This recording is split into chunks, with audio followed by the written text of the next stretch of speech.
থানায় অভিযোগ করেও মামলা প্রত্যাহারের জন্য চাপ সৃষ্টি করে অভিযুক্তকে মুক্তি পাইয়ে দিল কিছু ভদ্রবেশী ব্যক্তি বলে অভিযোগ সম্প্রতি বিশালগড় থানার অন্তর্গত চরিলাম আড়ালিয়া এলাকার এক মাঝবয়সী মহিলা তার নিজ বাড়িতে স্নান করছিল।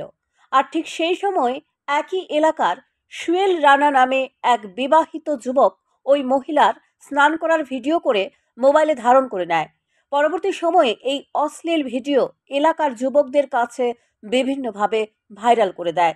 কিছুদিন পর ওই মহিলা সহ মহিলার এক ছেলে এলাকার কিছু যুবকের মোবাইলে এই ভিডিও দেখতে পায়। আর তখন এই মহিলা বিশালগড় মহিলা থানার অভিযুক্ত সুয়েল রানার বিরুদ্ধে লিখিত অভিযোগ দায়ের করেন। বিশালগড় মহিলা থানার পুলিশ এই মহিলার অভিযোগ গ্রহণ করে সেদিনই অভিযুক্ত সোহেল রানাকে আটক করে থানায় নিয়ে আসে। ঘটনার অভিযুক্ত সোহেল রানাকে থানায় আটক করার পর অভিযুক্ত সোহেল রানাকে থানা থেকে ছাড়িয়ে আনতে দৌড়ঝাঁপ শুরু হয়।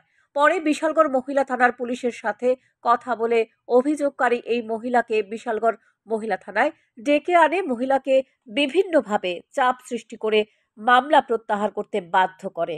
তখন বাধ্য হয়ে ওই মহিলা মামলা প্রত্যাহার করার আবেদন জমা দিয়ে হতাশ হয়ে বাড়িতে ফিরে যায় বলে অভিযোগ।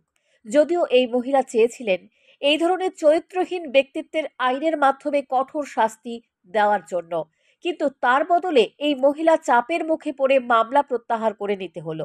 আর অন্যদিকে পার পেয়ে যাওয়া অভিযুক্ত সোহেল রানা মনের আনন্দে বাড়িতে ফিরে গেল। মামলা করছি এই সোহেল রানার নামে আমার এই দেখলাম করতো স্যার। আর কি কারণে এই নির্যাতন করতো? হ্যাঁ, বাথরুম নিডল বা বাথরুমের চালু হইতে ভিডিও করতে আছে। তারপর আমি বাইক হইয়া দেখছি, দেখে দরজার টেকান লইছি। হ্যাঁ, আবার চেষ্টা করতেছে এটার ভিতরে ঢুকতো। এরপর আমি বাইক দিয়ে গেছি, কইও না। এরপর আমি তার কথা না কইলে তো সবের কাছে এটা সাইডা দিব, ভাইরাল করবো। এবার 3 দিন পরে হোয়াটসঅ্যাপে দিতে আছে। এরপর আমি মামলা করছি। এর নেতারও জানাইছি, এর ভাইয়েরে জানাইছি, কোনো আমি বিচার পাইছি না। এরপর আমি বাইক দিয়ে মামলা করছি কালকা 2টা বাজে, রাত্র 9টা বাজে এরা আনছে, অন্য থানাত রাখছে। আমি বিচার পাই না। কয়েকজনে মিললে এরা সারাইয়া নিগিত বিভিন্ন ধরনের লোকের চেষ্টা করতেছে।